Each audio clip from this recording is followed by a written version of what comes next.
Hello everyone, welcome to my class. आज की class में हम शेक्सपियर का एक बहुत ही इम्पॉर्टेंट प्ले पढ़ने वाले हैं जिसका नाम है the merchant of Venice.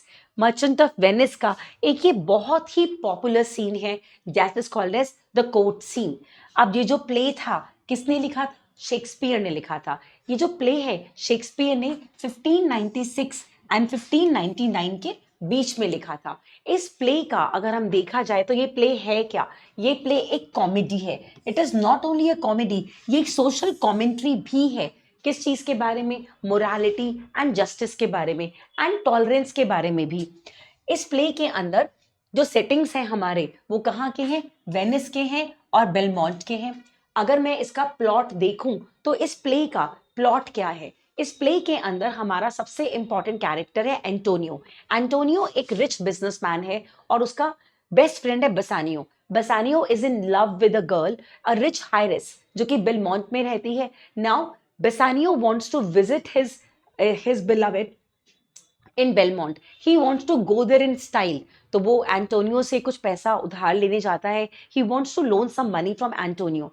Antonio का सारा पैसा उसके ट्रेड में ब्लॉक्ड है, तो वो बोलता है कि मेरे पास तो इतना पैसा है नहीं, but I can get you the money.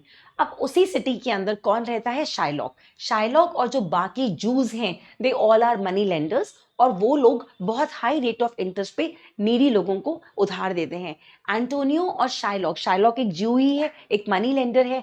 Antonio और शाइलॉक में कभी बनती ही नहीं है, क्योंकि बहुत ओकेजन्स पे जो एंटोनियो है वो शाइलॉक पे शाइलॉक के लिए अपना डिसलाइकिंग एक्सप्रेस करता रहता है और उसको बोलता रहता है कि you guys always charge such high rate of interest from the needy people. अब जब एंटोनियो उससे पैसा मांगने जाता है अपने फ्रेंड बसानियो के लिए, तो शाइलॉक उसको लगता है कि यही तरीका है कि मैं इससे बदला ले सकता हूं, और वो उसको बोलता है कि ठीक है, I can give you money on a condition कि अगर तुम मेरा मनी वापस नहीं कर पाए तो I will take a pound of flesh from your body and I can take it from anywhere in your body. अब एंटोनियो को पता ही है कि उसके शिप्स सी में हैं और आने ही वाले हैं, तो बहुत जल्दी पैसा भी आ जाएगा, तो इसीलिए एंटोनियो इस वियर्ड कंडीशन पे भी मान जाता है। नाउ व्हाट हैपेंस यहाँ पे कि जो एंटोनियो के जितने भी शिप्स हैं सारे पानी में डूब जाते हैं और उसको बहुत नुकसान हो जाता है। ये खबर हर जगह फैल जाती है। Antonio was not able to repay Shylock. Shylock Antonio को कोर्ट में बुला लेता है और कहता है कि अब मेरी जो शर्त है वो पूरी होनी चाहिए। अकॉर्डिंग टू द शर्त I have to take a pound of his flesh and I can take it from anywhere. And he says कि मुझे वो pound of flesh इसके हार्ट के पास से चाहिए। नाउ ये तो पॉसिबल नहीं है कि अगर जैसे ही वो उसके हार्ट के पास से फ्लैश लेगा तो डेफिनेटली एंटोनियो मर जाएगा। एंड शाइलॉक वांट्स दिस, उसको रिवेंज चाहिए एंटोनियो से।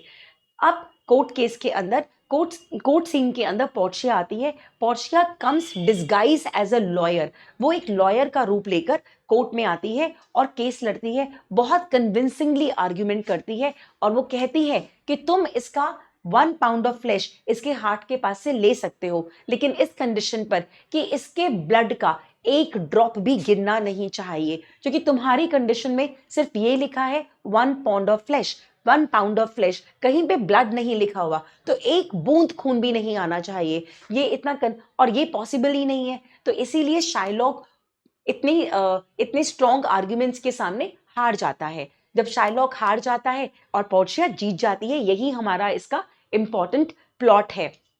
चलिए एक बार यहां से रीड भी कर लेते हैं। The story revolves around the wealthy merchant Antonio who agrees to bond with Shylock, a Jewish money lender. Antonio borrows money from Shylock to keep his friend Bassanio court of a wealthy heiress Portia. However, the bond has a severe condition. If Antonio fails to repay the loan on time, Shylock can demand a pound of Antonio's flesh.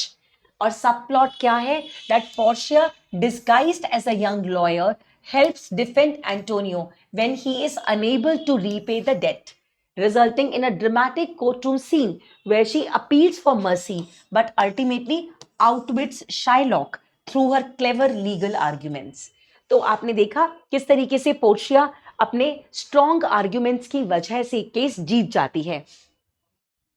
Now mercy and justice, क्योंकि वो mercy मांग रही है court में जाके, तो इसका एक बहुत इंपॉर्टेंट थीम हमारा मर्सी भी है और जस्टिस भी है, क्योंकि जो शाइलॉक है वो चाहता है कि उसकी कंडीशन पूरी हो, और जो पोर्शिया है वो उसको पता है कि 1 पाउंड ऑफ फ्लेश अगर हार्ट के पास से लेंगे तो एंटोनियो मर जाएगा, तो वो मर्सी मांगना चाहती है। तो मर्सी एंड जस्टिस डेफिनेटली इसका एक इंपॉर्टेंट थीम है। इसके अलावा प्रेजुडिस एंड डिस्क्रिमिनेशन, आपने देखा उस टाइम पे भी, ठीक है, प्रेजुडिस था, जो क्रिश्चियंस थे, Antonio was a true Christian and Shylock was a जू, तो उनके बीच में हमेशा एक डिफरेंस रहा है, they are not equal, Jews were looked down upon.